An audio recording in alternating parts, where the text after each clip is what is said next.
I think a lot of people don't write because a bit like starting a business, we get nervous or we're fearful of the process itself. And actually the self-publishing route means that there's no real excuse not to start. You can self-publish. It's pretty easy to set up and do. So that should never be the barrier to writing if that's the case. There wasn't an incident, but I was wondering why I was getting a little bit irritated with someone. And I was thinking, actually, it wasn't them.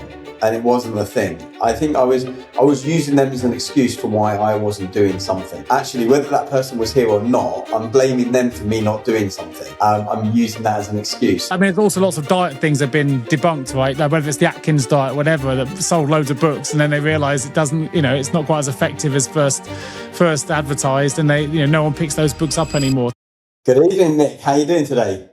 I'm good, Harry. I'm good, mate. I'm good. It's just back to you and me again this week. But I enjoyed having a guest on last episode, and I'm in good spirits. Yeah, change of pace. I almost felt like saying good afternoon a second ago because I'm looking out into what still is not sunlight, but daylight, even though it's now 6 o'clock in the evening. And I'm starting to finally feel like I'm coming out of my winter cocoon. I found this winter really hard. I mean, obviously last winter I was away for 3 months, and so I really benefited from that.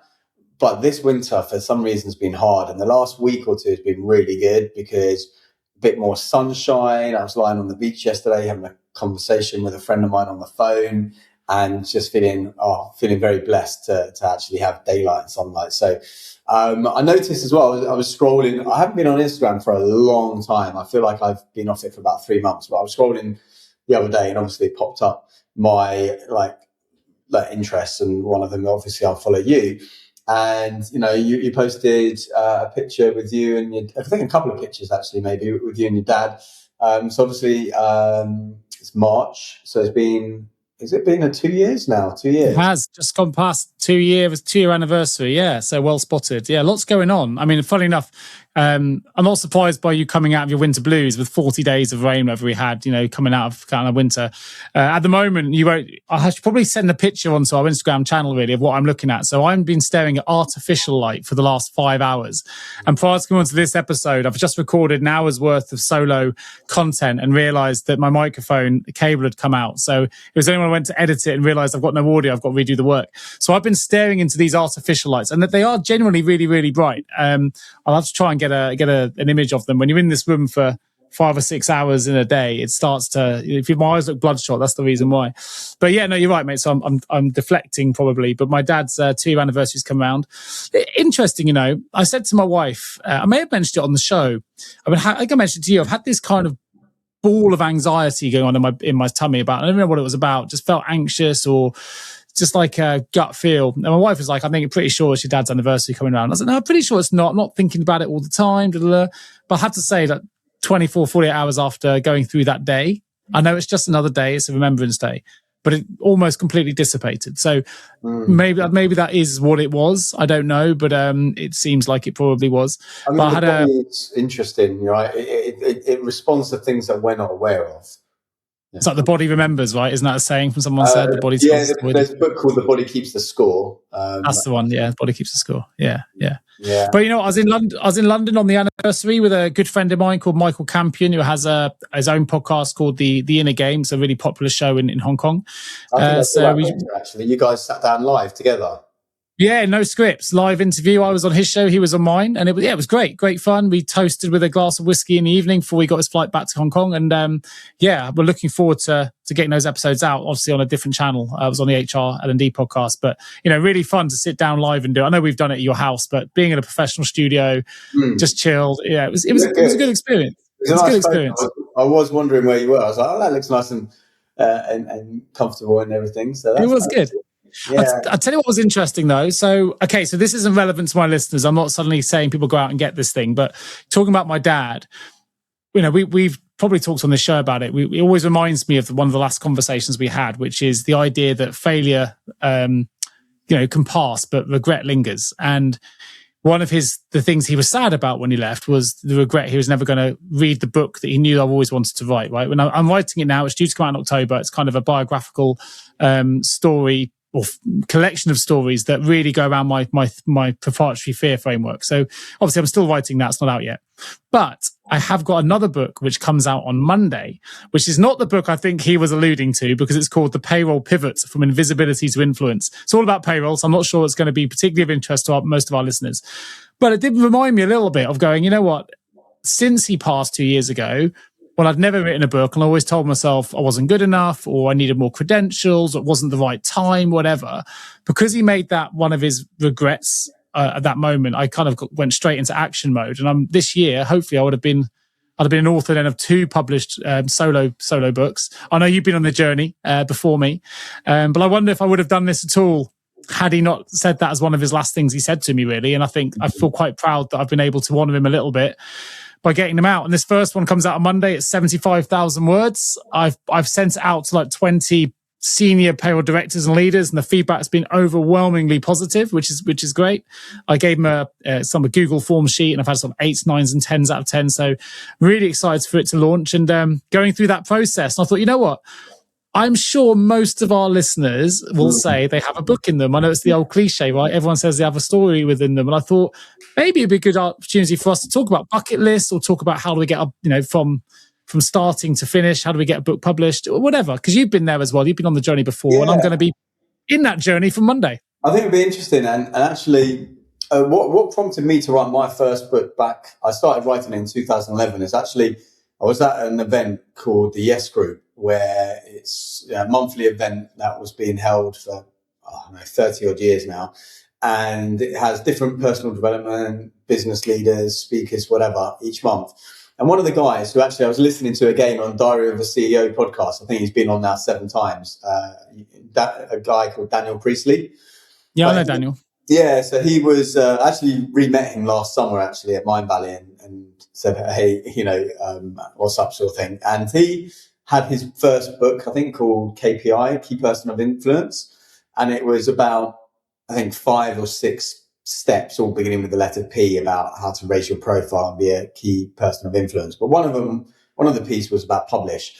And it was that prompted me really to decide to publish a book. And I've done the self-published route with the books that I publish largely. I think you're doing it with a publisher, is it? I think. Well, yes, I'm working in conjunction with a publisher, but actually the publishing label I'm working with, which is Alembic, have helped me set up my own publishing label, which I've done. So I've now got my own publishing label, or I will have, which will enable me not just to publish my own books, but other people in my genre. So payroll leaders that want to publish their books, HR leaders in those kind of niches, so they can keep more of their revenue rather than give it all away to the bigger retailers that we know out there. I'm going to give them access to the publishing label that I've created, which also allows me to keep more of the proceeds as well. But so Influence Press is the publishing label we've created, which is quite fun. Yeah, I did that with my most recent book. Created like a publishing arm for that. And I think my second book, the co-author I had there, he had his own publishing arm, because the thing is with the publisher is that it doesn't have the same, you haven't got the same need for it that you did before. And a lot of the time publishers are looking for things that you're going to be providing, whether you publish it through them or not. I.e., do you have a following? Do you have almost like a business case for your book?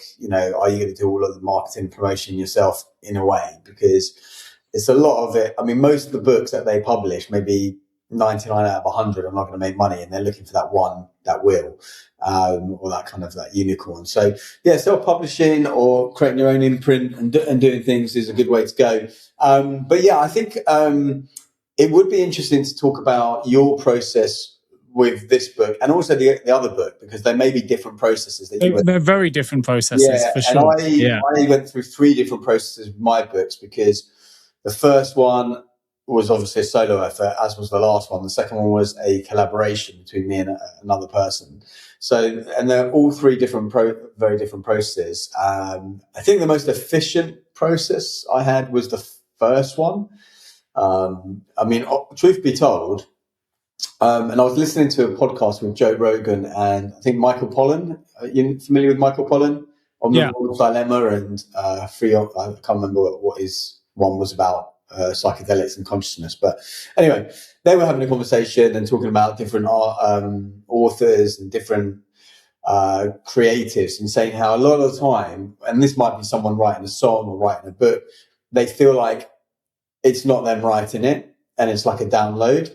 And I don't know if you've ever had this experience, but certainly when I wrote my first book, I had like a download. And so I wrote for 2 weeks during my Christmas break, and 90% of the book came out then. Now, prior to that, 3 or 4 months, the 3-4 months prior to that, I had been jotting ideas for chapters and also doing a lot of what I call photo reading or flash reading, where I read maybe 5 or 6 books in a week, but I was getting the information out I needed to be as part of the research. So it's a process where you almost like dissolve your mind a little bit and allow the information on the pages to be absorbed into you in a way.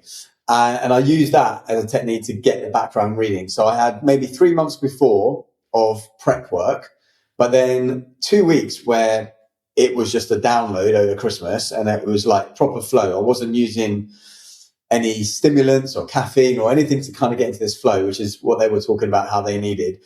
And then it was maybe 5 months again of editing and rewriting and all of that. But the 2 weeks was the flow. Now, I never really got that with the other books I wrote, but that one, I definitely had that flow.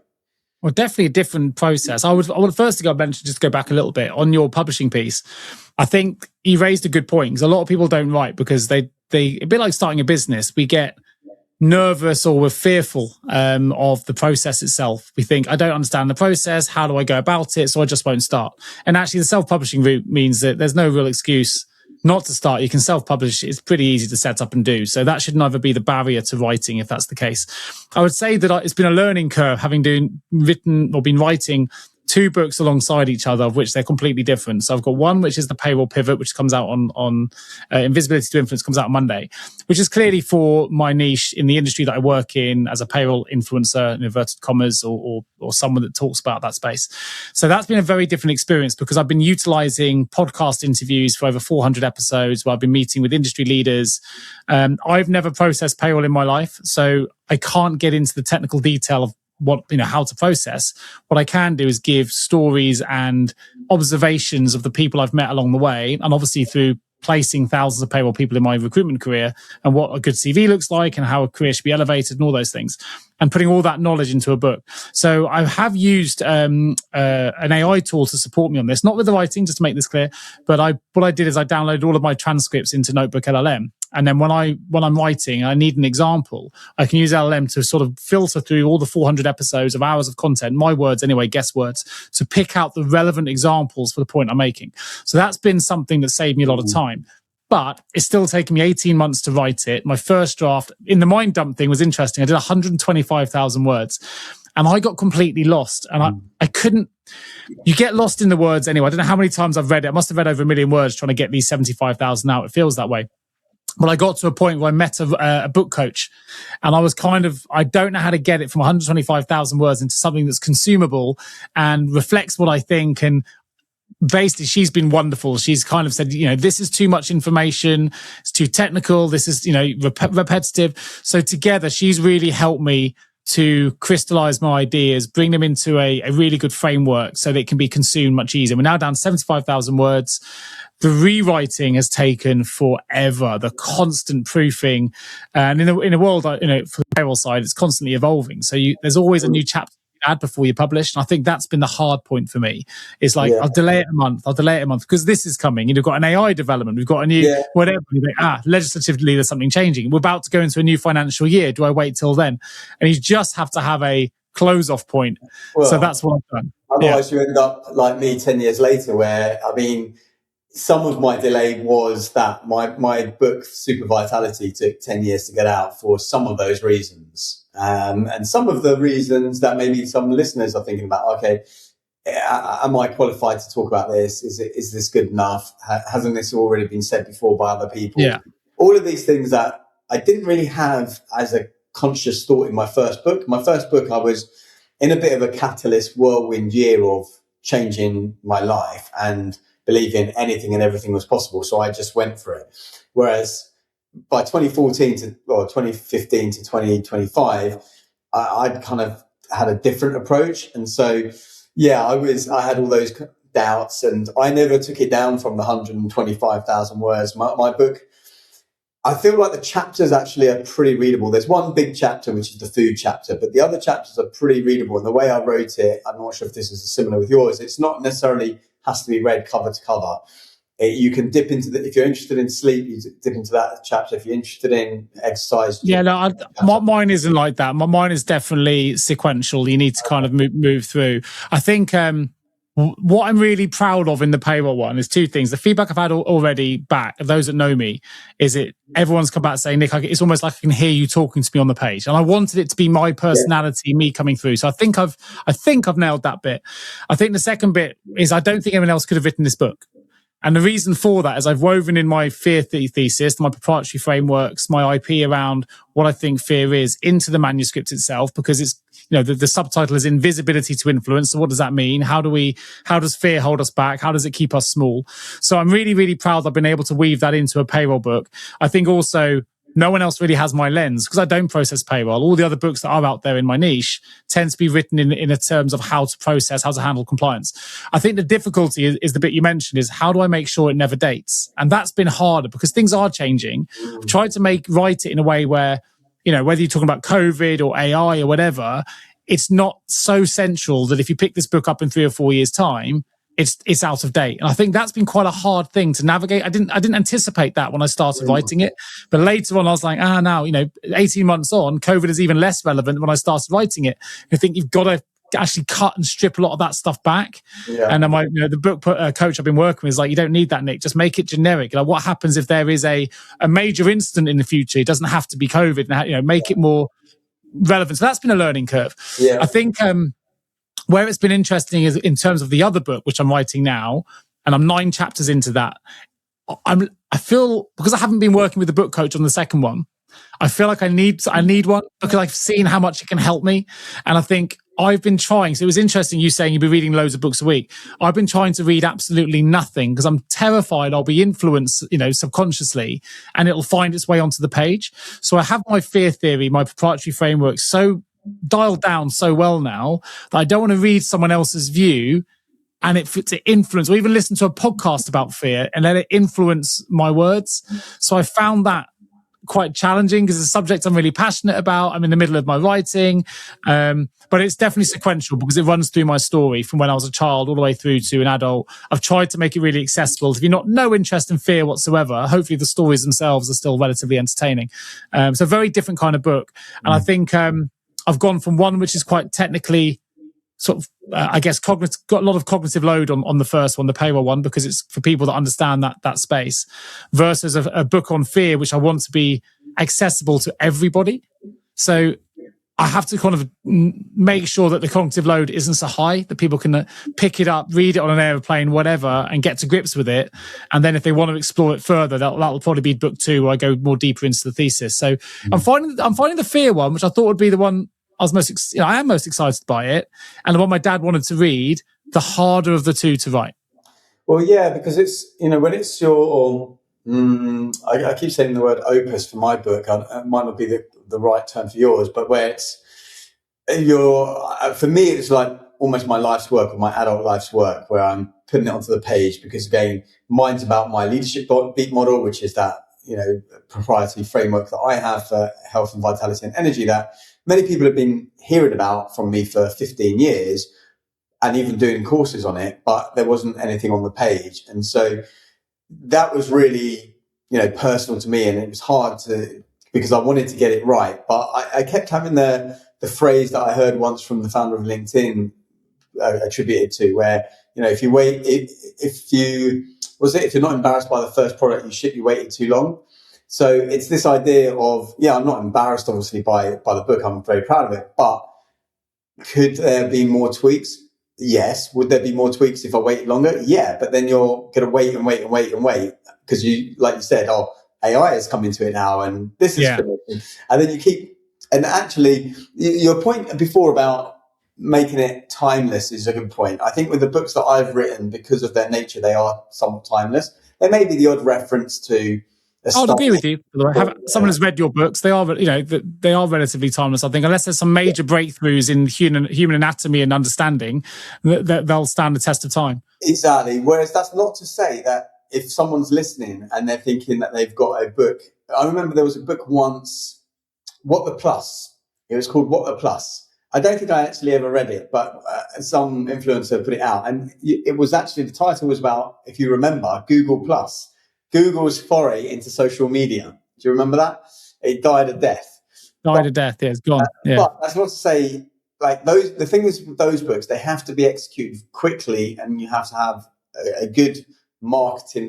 You just need to be on it. Well, I mean, there's also lots of diet things that have been debunked, right? Like whether it's the Atkins diet, whatever, that sold loads of books, and then they realize it doesn't, it's not quite as effective as first advertised, and they, no one picks those books up anymore. Things do move. I think if you make it so specific in one space, which yours isn't, then you're at risk of just science and understanding moving on.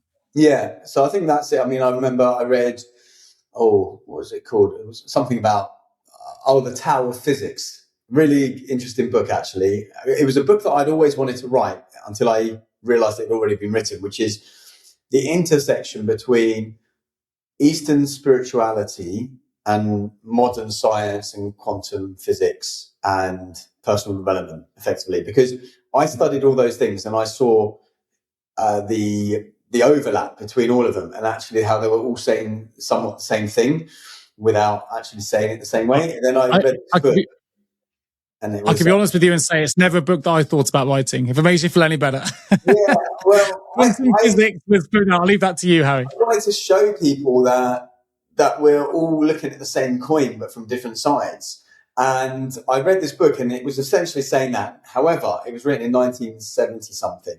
And the physics has moved way beyond that now. In fact, a lot of the theories that we're talking about were kind of, had been evolved in something else. So, there's a challenge as you write a book that it is going to get outdated. That's why there's not a right or wrong way. If you've got a book inside of you, you go for it. I mean, my first book, like I said, was a bit of a download. The second book, the process I took, was because it was with a co-author. We divvied up the chapters and we each wrote a chapter and reviewed each other's and everything else. Or maybe I wrote a little bit more, I think, but he took on the publishing arm of it.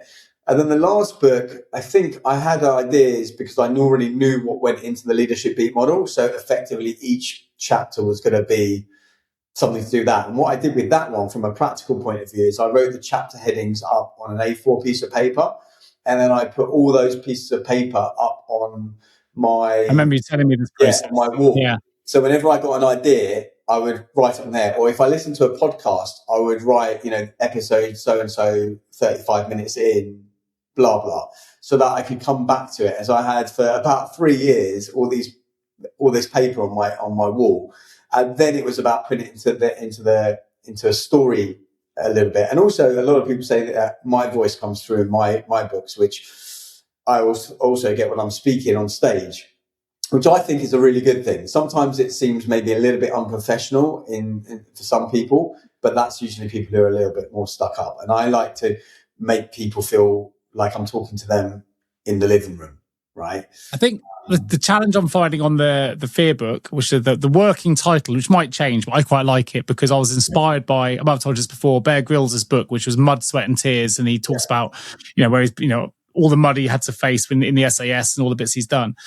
Because his book had such a profound impact on me, I wanted to write the new book as being Blood, Sweat and Fears. And it's about anxiety to action.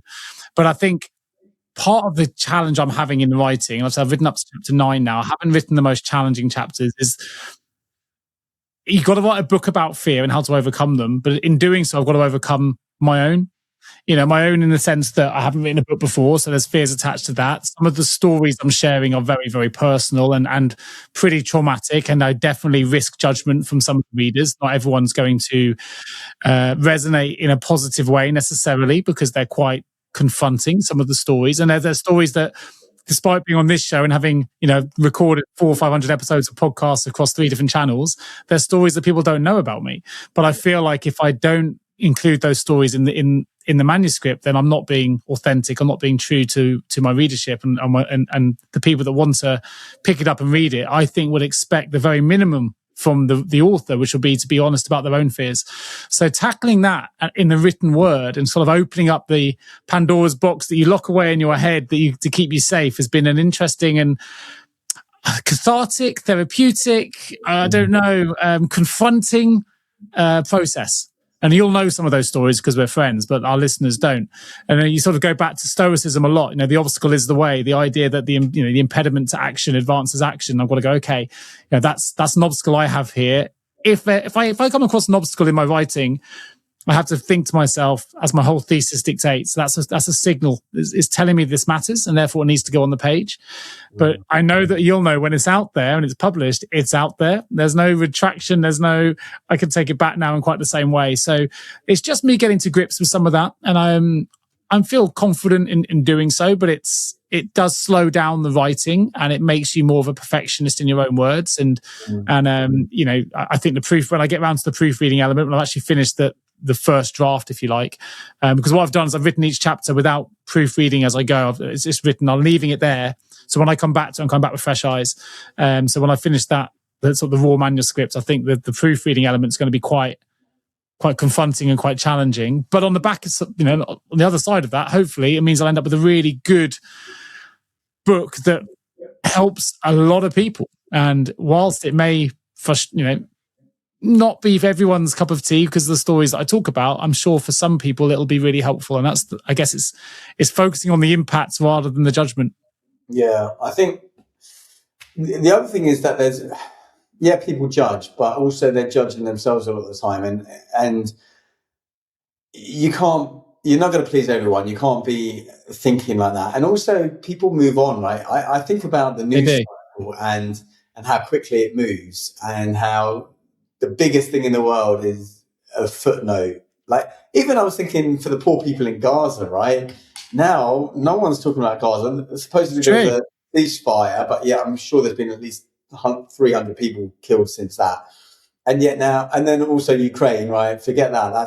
That's way old news now, right? That's been going for 4 years. Even and so there's only a certain amount of bandwidth that people have, and so they kind of move through it. And that's not to take anything away from those horrific situations. But my point is exactly that: is that they should be impactful. But the reality is, if you've got 100, if your focus is 100%, and you've put 100% into one thing, and then something else comes along, things have to move, right? So, I agree. And I always go back to what you said as well. No one can make you feel anything. As you said, it's funny enough, the last chapter, is it last chapter? I think it is in the Payroll book. The last chapter, the last subheading of chapter 2 is the mirror revisited in the Payroll book, not the new one. And that's talking about, as you mentioned, it's like holding a mirror up to yourself and realizing that some of the things that we feel about certain incidents is because of how we feel ourselves, whether that's nurture, nature, previous experience.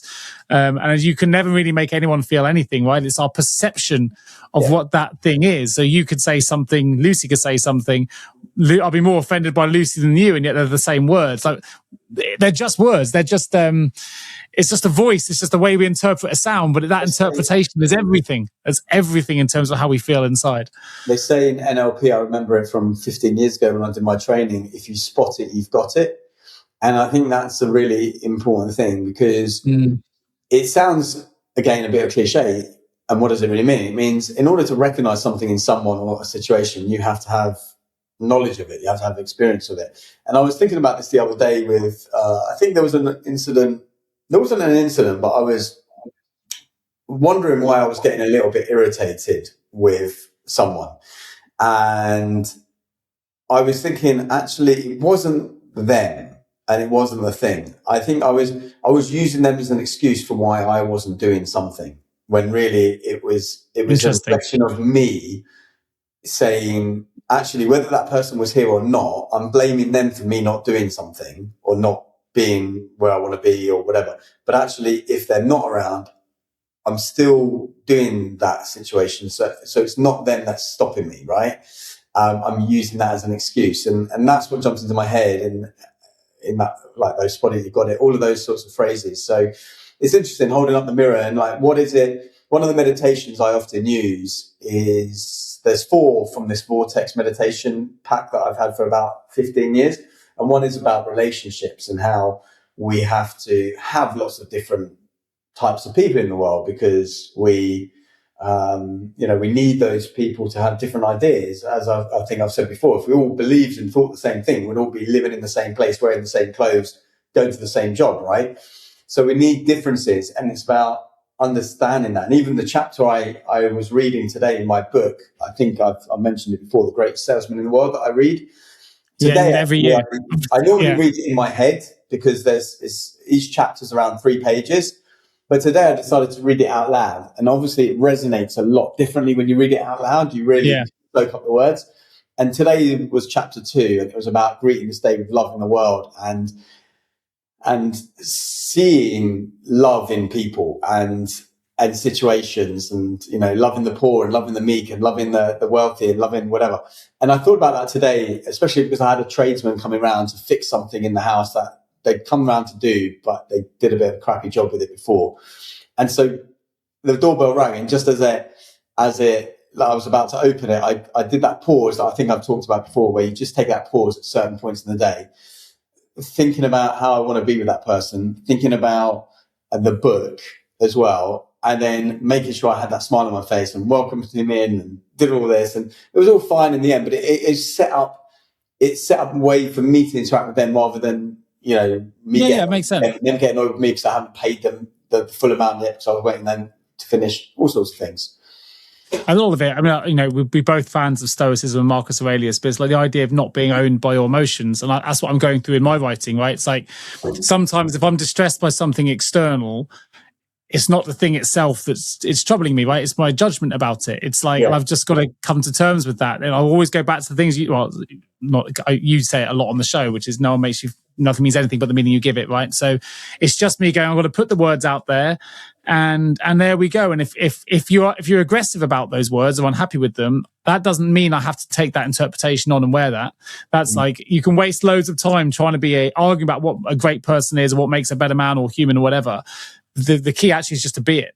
And as you said, time moves on. And that was some of the things that happened in that book were sometimes decades old. And you just think, well, I'm in a different space now and we're moving on. But there's no denying that some of those stories have influenced the person that I've become since. Yeah. And it's about finding those positives in sometimes quite traumatic incidents.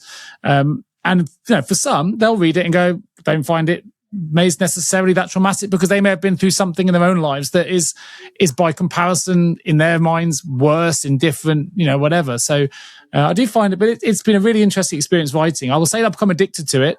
I think you have as well. You've written a lot of words. I've already got ideas now. If we go back to the Payroll Pivot book, Invisibility to Influence, because I've woven in so much of the fear theory, I feel like now I could easily sort of use a lot of those chapters to rewrite more words like the career pivot, the leadership pivot, even the parenting pivot, or something along those lines, where it's just bringing it to some of the concepts to broader audiences, a bit like the inner game of tennis. I don't know if you know Tim Galloway's written The Inner Game of Work, The Inner Game of Golf. The theories are the same. I've got all of his books, and they're always interesting in terms of how we look at things, and see them slightly differently. So I'm hoping this has very much been the year where I start to really dive into my writing, and hopefully I improve as I go. Yeah, it's an intense task, not necessarily good for one's health, I have to say. No. It's sitting at desks and sitting at screens. Although I do have other book ideas in me. There's one I think I may do. I'm not sure if I'll do it as a short book or maybe as a book for students as well. But it's all about public speaking, and it's based on a blog that I had where I came up with a framework for speaking, which is having spice, spark, and heart. And they're all acronyms for things that you want to put into a speech, whether that might be repetition or a callback or whatever. So each letter stands for something, a story, whatever. So that might make a good book. I think I want to do a bit of a memoir-y type book, even though a lot of my books have got a lot of personal history in them, but maybe a bit more of a memoir one at some stage. And, for those listening, I think I suspect non-fiction is an easier avenue than fiction to go through when it comes to writing a book. But I would agree, yeah. There are courses that you can go on. I actually went on a book writing course years ago. This was after I'd written my first book, so it wasn't so relevant to me, but I took the manual and everything from that, and I actually used that to help my girlfriend at the time write her book. And I can't remember all of it, but it was a really good way of deciding to write books. I think she came up with maybe 10 ideas for what the book could be about. And we narrowed it down. I think it was about new yoga teachers, right? Good advice to new yoga teachers. But one of the things in order to understand what chapters you need to write, which I thought was really good, is that you write down, let's say you want to join the gym, right? Or you want to get fit, or you want to do your first Ironman, let's say, right? You write down 10 questions that you would have about that process, right? And then you turn the answers to those into the chapters effectively. And I thought that was really good. And that could be a really simple way for people to get started with writing their book. It's like, think about something you know well about. And if you were starting it today, what would be 10 or 12 questions that would really move the needle for you had you asked it, like when you started, and make those into your chapters. And that would be my advice, is to start with some process like that. I don't think my advice would be too much different, really. I think some of the process I followed for me, is I've tried to make virtues the foundation. So tried to identify the character strengths, the things that, decisions I've made, why I've made them, why behavior and what's important to me makes a difference for me, and people can resonate or not.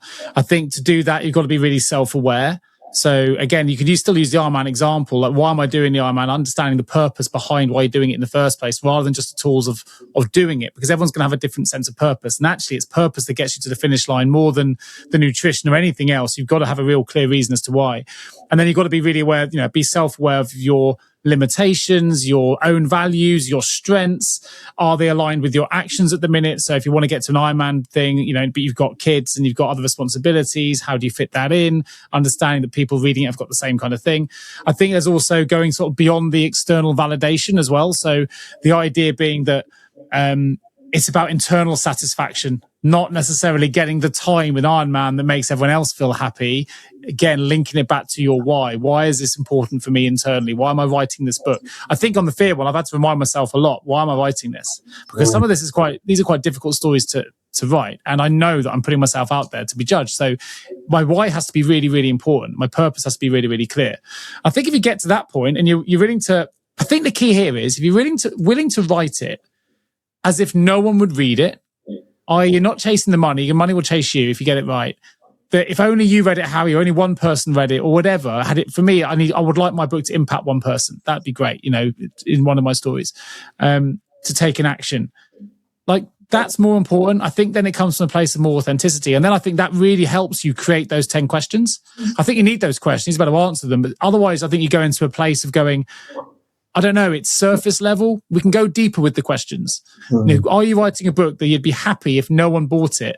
But it's more about the success of achieving what you set out to do, which is writing this book, not because you want it to be a bestseller. I mean, let's be honest, the Payroll Pivot, it's always going to have a limited audience, right? And I'm aware of that. It's taking me 18 months to write it. These niche books might actually do much better than a mass market book. I mean, I certainly went with that approach in terms of my books, is that would I be happy having written it if only one person bought it? And the answer is yes, right? Sometimes I have this weird kind of fantasy where I think, imagine, like, let's say, like, my book, right, it sells 100 copies, right? 200 copies, right? Most books, by the way, sell less than 5,000 copies, right? 99.9% of books sell less than 5,000 copies. But let's say you sell 50 copies, and then there's some sort of world apocalypse where everything pretty much gets destroyed, and then a future generation, rises up, and then my book becomes almost like the Bible, right? Because there's only that book, right? And that is the history. Oh, right, how to be healthy and how to be good, right? I'm like, well, actually, then that will change the world, right? So I never know what's going to happen to that book, right? Just the fact that it might have not sold millions of copies today. Lots of books sell millions of copies. Post, after you pass away, right? I mean, same with musical artists as well. Exactly. I mean, a lot of people, Eva was named after Eva Cassidy, but she sold more records after she died than when she was alive. You never know, bud. Sometimes these are the things that suddenly shift. In fact, if you think about books like The Obstacle is the Way, which I mentioned earlier, that book didn't sell anything when it was first launched. He went to about 17, 18 different publishing houses. They all said no, self-published. And then it was about 10 years later, I think someone famous read it and quoted it on a podcast, something like Stephen Bartlett, something like that. It was, I don't know if that was the show, but it was quoted on a show. He talks about this in his podcast. And it just went viral. And it was just because someone famous had mentioned it on this particular thing, and then everyone found, and now it's sold millions of copies. So you never know, mate. It just needs someone to pick it up. And I'm hoping for something similar, right? Because you don't know. I mean, even like, what was that book? Oh, I had never read it or watched the movie. I think it was 50 Shades of Grey, which was, again, self-published and then got picked up and then suddenly became this worldwide phenomenon. I think it tallied in with people reading on Kindles as well. So all these women were able to read their steamy novels on the tube without feeling quote unquote judged. So I think there was a perfect storm of things to bring that into light. I don't know if it was well written or not, but yeah, you just don't know. And Rich Dad Poor Dad, that book, which I like. I think he was selling that out the back of his car for many years. Yeah, I bet that. Yeah. So, but what is a book? Even what it is with a book, though, is that once it's done, even though it might be dated in some ways, it's timeless. It's there. It's ready. It's ready. So if someone does pick it up in 10 years' time, there's a bit of legacy in there, isn't there? Having an impact on the world. I wanted something that my nieces and hopefully my children one day, if I have them, God willing, would be able to pick up and read. Right. And I mean, you can in your book. I'm not convinced either of my kids will pick up the Payroll Pivot and read it. Maybe they will. Maybe they'll read the fear one. Maybe not that one, but the other one maybe, right? What I loved about your response, though, Harry, just to bring it back, so I thought it was really interesting that you said, and really lovely actually, was you mentioned that in your post-apocalyptic version where suddenly your book is found, at no point, and I think this is really important because I think if you mentioned it earlier, less than 5,000 copies is 99% of people that publish books. If you're following this journey to write a book because you want to be a best-selling author that makes millions of pounds, I would suggest probably having a rethink. I'm not saying it's not possible, but I think it's the wrong motivation. What I loved in your response was, if they find it then I could genuinely have an impact on the world. That's a way stronger purpose. Not once did you go, because then I'd be rich and I'll have this, that, and the other. It's never, and I know you well enough because I know that's not your motivation. It's certainly not mine. Funny enough, all the proceeds my payroll book makes is going into my community benefit company to help disadvantaged kids access sport here in the UK. So I won't see anything out of that, even if it does become the bestseller that maybe it could be as a niche book. But I think that's the point, right? It's the purpose is bigger than the profit. And if you're really compelled to write, and my dad made me do it. It was one of his last things he asked me to do. Not ask, but said it was one of his regrets that he didn't get to read it. It was like, right, I've got to make sure that happens now. And I'm really excited that I've started the process, and it'll be an emotional day, I think, when the fear one actually lands. Yeah, and I think for those who I reckon there's at least 15 of our listeners now, if not more, who have actually written a book and it's sitting on their hard drive, on their laptop, half finished or 95% finished.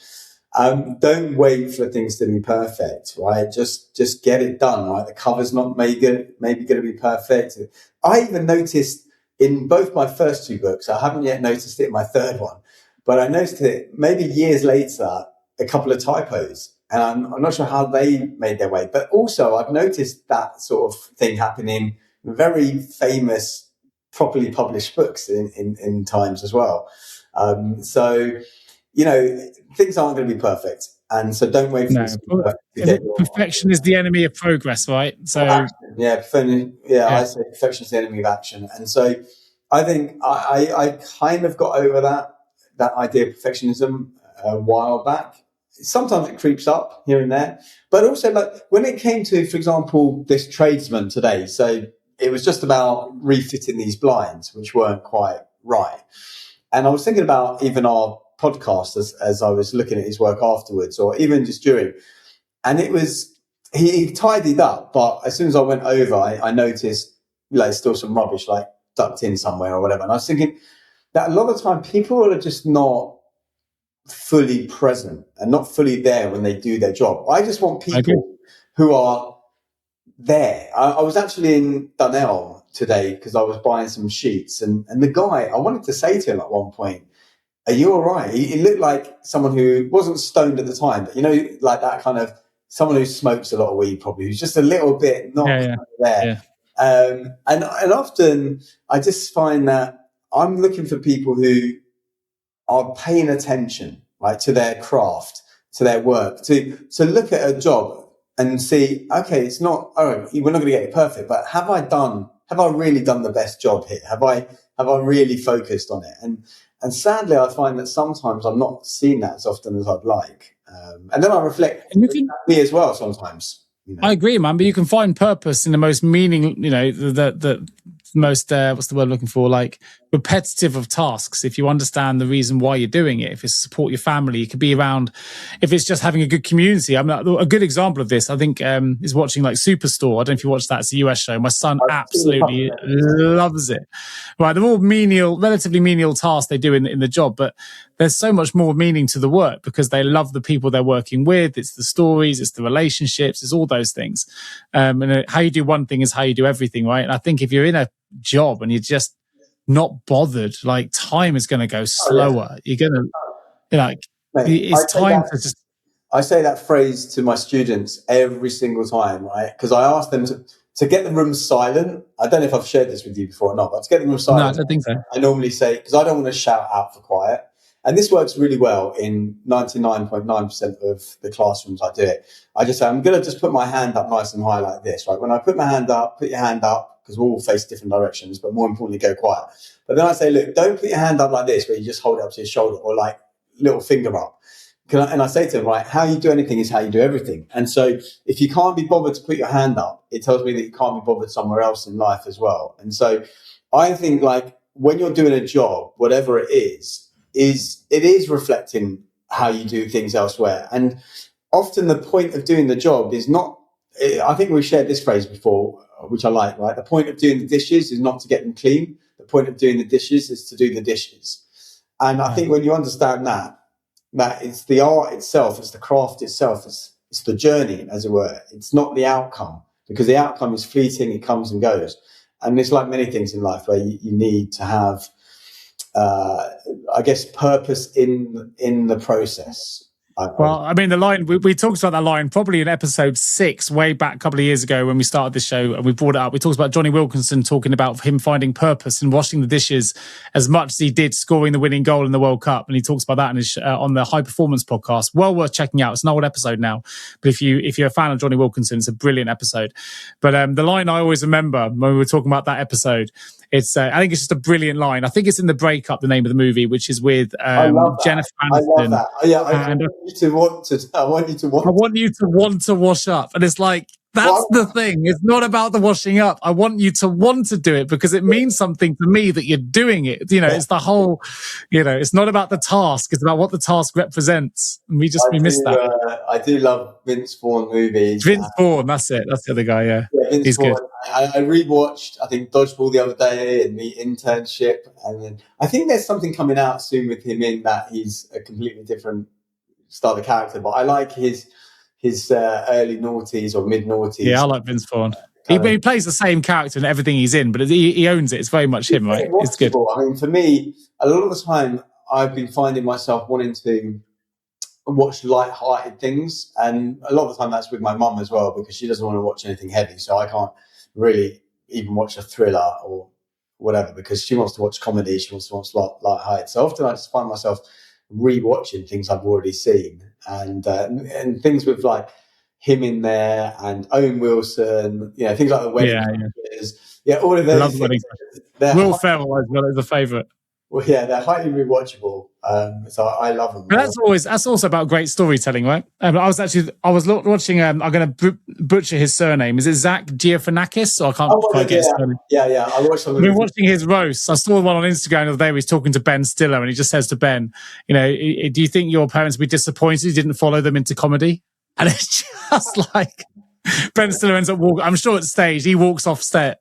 Yeah. It's just he delivers it with such.